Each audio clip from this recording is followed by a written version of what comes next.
sahabat hikmah di balik kisah, senang sekali rasanya melihat semangat belajar para siswa SMP ini ya.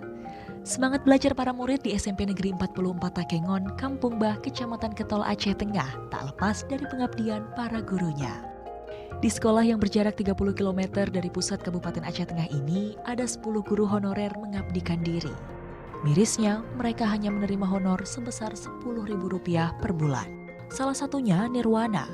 Guru mata pelajaran pendidikan jasmani dan rohani ini tetap bertahan. Meski hanya dibayar Rp10.000 selama 1 bulan. Ia ikhlas demi anak-anak didiknya untuk mendapat pendidikan. Sementara untuk menopang kebutuhan keluarganya, Nirwana bersama suami menggarap kebun cabai. Dari hasil kebun inilah ia bertahan untuk tetap bisa mengabdikan ilmu yang dimiliki kepada anak didiknya di SMP Negeri 44 Takengon.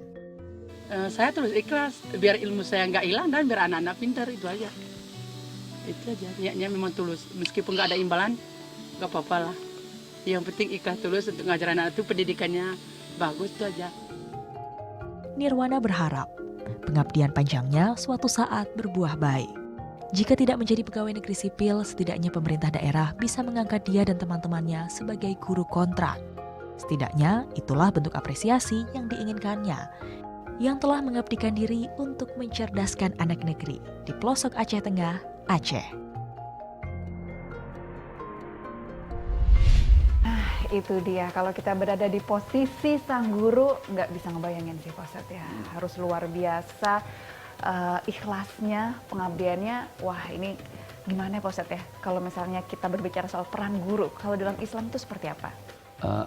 Dulu saya waktu pesantren ada satu ilmu namanya mahfuzat. Mahfuzat itu kata-kata hikmah lah ya. Nah, sesuai dengan ini nih, hikmah di balik kisah. Kita. Jadi apa, pepatah Arab itu mengatakan, ya akhi lantana lal ilma illa bisittatin. Syarat mendapatkan ilmu itu ada 6. Kita nggak bahas semua ya. Satu diantaranya wasuhbatul ustadzi. Kita memuliakan guru. Jadi jangan sampai kita dapat ilmu yang berkah. Nah ini, ilmu yang berkah tanpa kita memuliakan guru.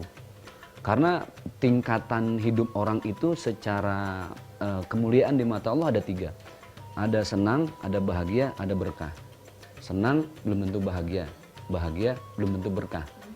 Tapi orang yang hidupnya berkah sudah pasti bahagia dan senang. Nah itu rumusnya. Maka orang yang berkah itu tidak pernah memandang berapa uangnya. Karena kebahagiaannya bukan hanya sekedar bahagia, tapi berkah tadi yang nggak bisa terungkap. Nah itulah yang dirasakan sama yang kita lihat tadi ya. Kayaknya buat dia mobil tuh cuma bisa ngasih seneng, tapi nggak bahagia. Gaji besar ngasih seneng, tapi nggak bikin berkah. Saya sudah nikmat dengan keberkahan Allah kok gitu.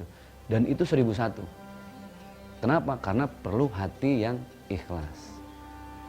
Berikutnya adalah kemuliaan seorang murid itu tergantung dari ridho guru. Karena guru ini kan orang tua.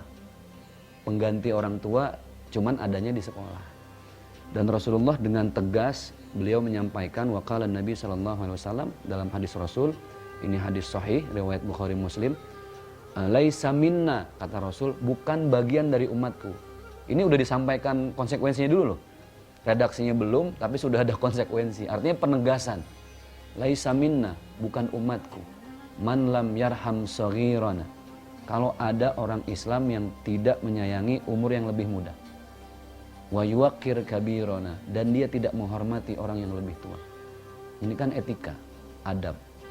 Apapun profesi orang yang umurnya lebih tua, mau dia guru, tukang parkir, presiden, atau tukang sarden, mau direktur atau kondektur, artis atau masinis, nggak lihat profesi. Selama umurnya lebih tua, maka kalau kita merasa cinta dengan Rasul, cinta dengan Allah, muliakanlah dia. Sebaliknya kalau ada umur yang lebih muda, sayangi dia. Itu baru diakui oleh Rasul sebagai umatnya. Kalau tidak, ya berarti pemahaman sebaliknya. Gitu. Nah, ketika misalnya kita berbicara soal adab terhadap guru, bagaimana seorang murid memuliakan guru, caranya itu gimana Pak Ustadz? Memuliakan guru dalam agama Islam, hak dan kewajibannya sama dengan kita memuliakan orang tua. Sama. Jadi ada murid durhaka, ada anak durhaka, ya kan? Makanya suka miris ya zaman sekarang sama guru kok kayaknya songong gitu ya, nggak punya etika dan adab. Padahal kategori ilmu bermanfaat itu kan ada dua, asyarafu bil adabi la bin nasabi. Orang yang mulia di mata Rasulullah itu bil adabi la bin nasabi. Dia dengan adab, kemudian etika akhlak, bukan dengan nasab. Nasab itu turunan. Dulu almarhum Ustadz Jeffrey Al-Bukhari pernah sering ngobrol ke saya, dia bilang, lu kalau mau hidup berkah satu, jangan pernah lupain orang yang berjasa sama lu di saat susah. Cari berkah di situ. Dan itu terbukti. Sampai sekarang alhamdulillah dengan teman-teman saya dulu waktu dagang, saya kan pernah dagang panci gitu ya. Pernah nawar-nawarin asuransi. Saya coba tidak melupakan itu, dan benar itu pintu keberkahan yang bikin rezeki kita nggak pernah putus. Termasuk diantaranya guru. Luar biasa. Nah itu dia sahabat hikmah, pasti banyak cerita atau mungkin hal yang kita alami langsung, baik buruk ataupun baik. Tapi satu hal, sebaik-baiknya dari peristiwa itu yang bisa kita ambil adalah teruslah kita bisa mengambil pelajaran. Karena percayalah selalu ada hikmah di balik kisah. Waktunya kami pamit. Wassalamualaikum warahmatullahi wabarakatuh. Waalaikumsalam warahmatullahi wabarakatuh.